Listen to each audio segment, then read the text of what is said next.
Meanwhile, the government is shut down, and the Republicans who currently are in charge of Congress, they're not even pretending to solve the problem. They have not even been showing up to work. Not in session. Where are you? What are you doing? And as for the president, he has been focused on critical issues like paving over the Rose Garden so folks don't get mud on their shoes, and gold plating the Oval Office and building a $300 million ballroom. So Virginia, here's the good news. If you can't visit a doctor, don't worry. He will save you a dance. And if you don't get an invitation to the next White House shindig, you can always watch the festivities and all the beautiful people on Truth Social.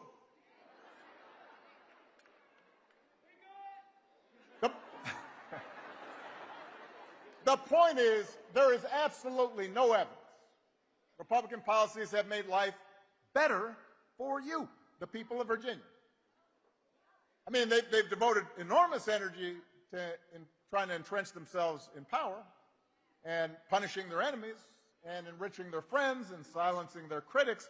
They put on a big show of deporting people and targeting transgender folks.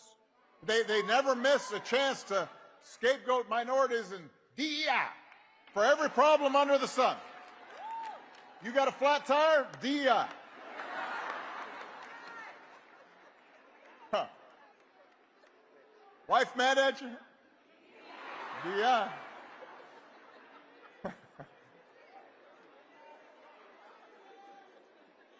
What they have not devoted energy to is helping you. They have not put forward serious proposals to lower housing costs or make groceries more affordable. They haven't improved our schools. They haven't made health care more accessible. They haven't shortened your commute or prepared young people for the future where AI might take their job. And all the nonsense we see on the news every day, the over-the-top rhetoric, the fabricated conspiracies, the weird videos of a U.S. president with a crown on his head flying a fighter jet and dumping poop on protesting citizens, all of that is designed to distract you from the fact that your situation has not gotten better. They do it so you won't notice that while they're helping the wealthiest, most powerful people in the country consolidate more wealth and more power, your bills are still going up. And you're waiting longer at airports because there aren't enough air traffic controllers. And the program helping your kid with special needs was just gutted. So that is what's happening. And the good news is there's something you can do about it. Right here, right now. Because you've got a candidate for governor who's got a track record of getting stuff done. Somebody who sees you and has been with you and knows your struggles and will fight for you every single day. Virginia, it's time to point America in a better direction by electing Abigail Spanberger as your next governor.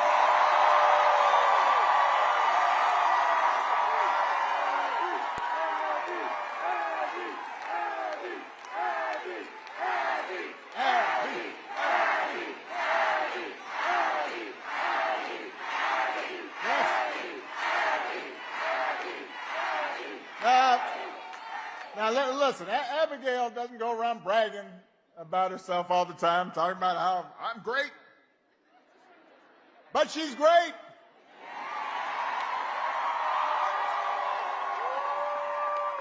As a former federal law enforcement officer, as a CIA case officer working on counterterrorism, she knows what it takes to keep communities safe. As the mom of 3 kids in Virginia public schools, you know she cares about helping every child and helping every teacher succeed. As a member of Congress, she was a workhorse, not a show horse, fighting to lower prescription drug costs, giving veterans the support they deserve. Abigail does not just say the right thing. As your governor, she will do the right thing.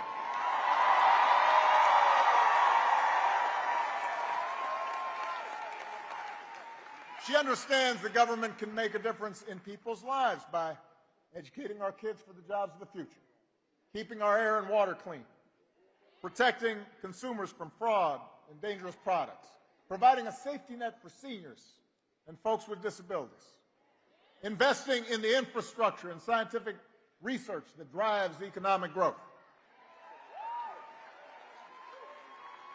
But Abby also knows that good intentions aren't enough. She understands that we can't afford to waste taxpayer dollars on programs that don't work. And she understands that instead of just trying to tear government down, it's her job to make it work better. So Abigail has real, practical plans to grow the economy and strengthen Virginia's schools and lower the cost of everything from housing to health care to energy. And she is willing to reach across the aisle to make it happen. She has shown that she can do it. Abigail is ranked as the most bipartisan member of Congress from the Commonwealth. She's had bills signed into law by both President Trump and President Biden. That is not easy to do. And Abigail doesn't just believe in working with everybody, she also believes, and this is really important, in listening to everybody, whether they voted for her or not. Because she knows that if we want to make progress on the things that we care about, we have to be able to disagree without calling each other nasty names or demonizing each other.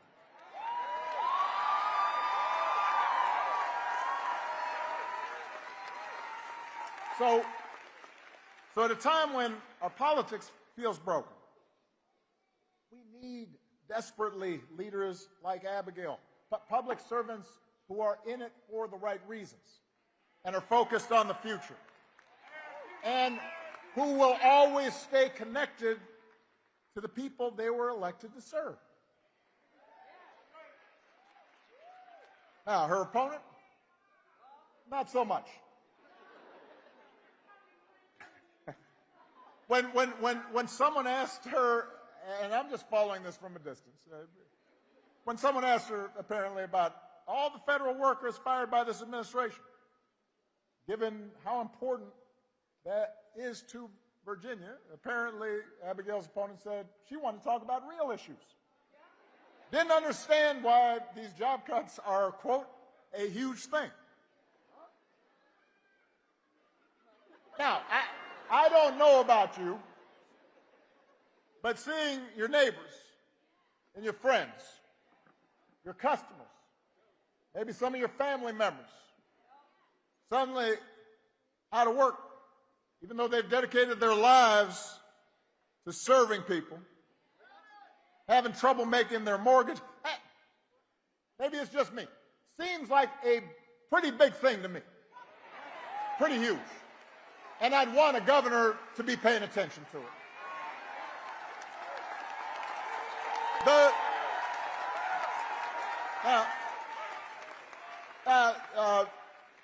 Abigail's opponent does seem to care a lot about what Trump and his cronies are doing. And she's praised the Republican tax law that would raise the cost of health care and housing and energy here in Virginia. She's supported bills that would strip funding from Virginia public schools. She says she's morally opposed to protecting reproductive rights, says she will do everything in her power to cut off access to abortion. Virginia, you don't need a governor who puts party and ideology ahead of the people she was elected to serve. You deserve a governor who will think for herself and work for you. A governor who will create jobs and not cut them, and who will lower costs instead of raising them, and who will bring people together instead of dividing them, and who will do what's right for the people of Virginia, no matter what anybody in Washington thinks.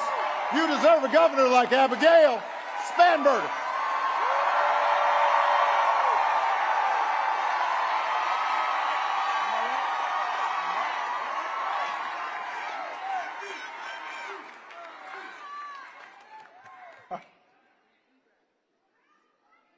Because I'm going to bring it down here for a second.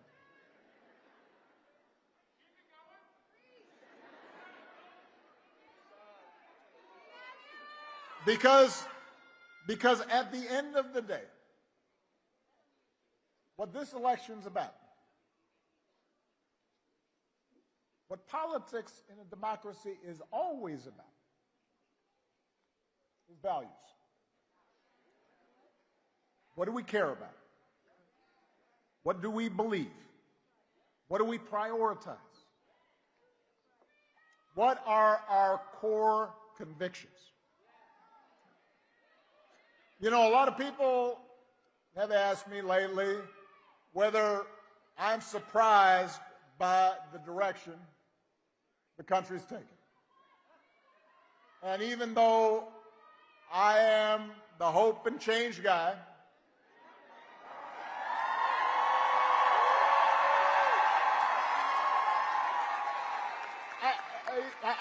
I try to be honest with them. So I say, yes, there are things I am worried about.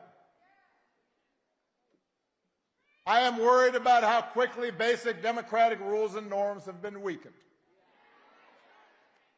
I'm worried about how willing Republicans in Congress have been to surrender their role as members of a co-equal branch of government, refusing to buck the president even when they know he's out of line. Even when a lot of them will privately admit that power is being abused in ways that will hurt their constituents and hurt the country. I worry about a Supreme Court that, so far at least, has shown no willingness to check this administration's excesses, even when those actions break legal precedent and seem to defy the bedrock principle that no one is above the law. I worry about the growing concentration of economic power in this country, with just a handful of mega billionaires and companies controlling what we see and what we hear. And I worry about how much that economic power distorts the political process.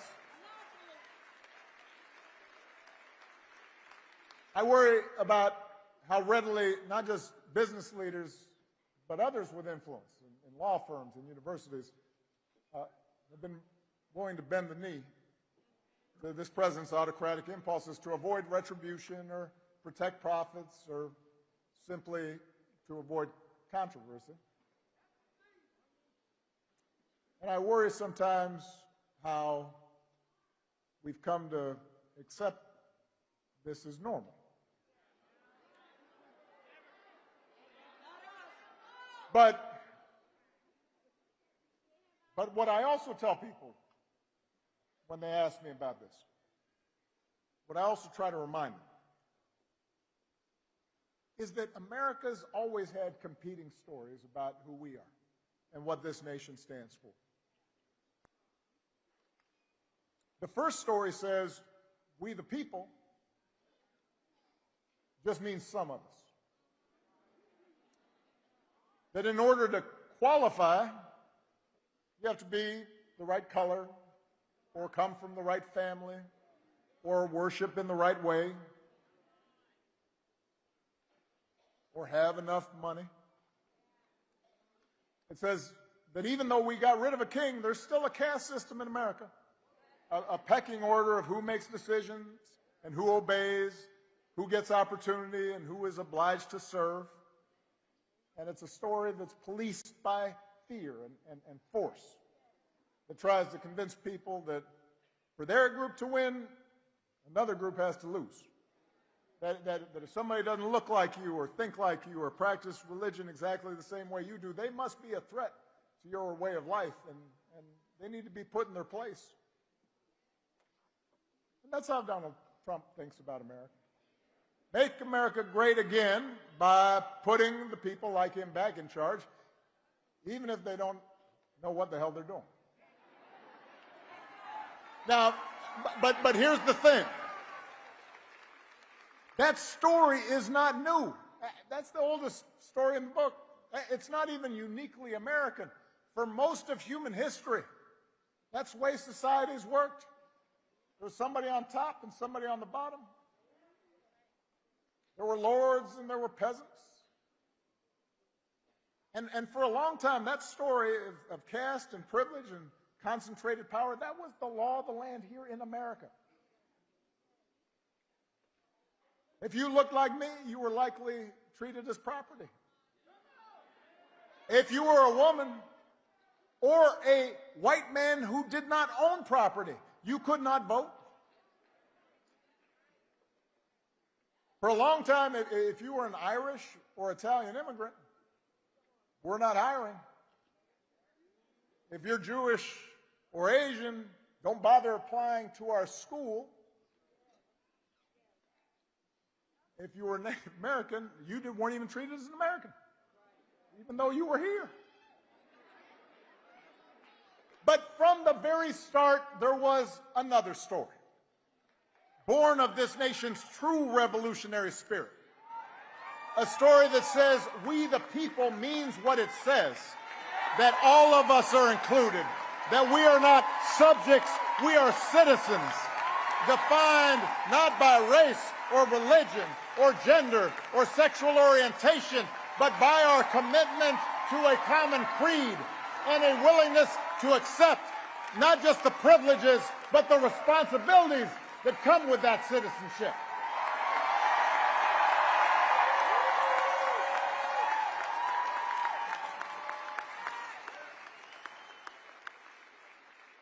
That's what made the American experiment unique.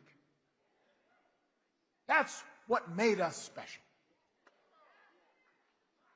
And through generations of struggle and sacrifice, through the faith of abolitionists and the struggle of suffragists, through a civil war and civil rights protests, through union organizing drives and government reforms and investment in public education, we moved closer to those founding ideas.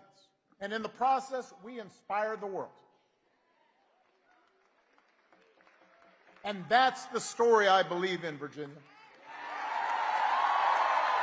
I believe in an America in which we all deserve equal protection under the law and nobody is above the law. I believe in an America where every child has a chance at a good education and any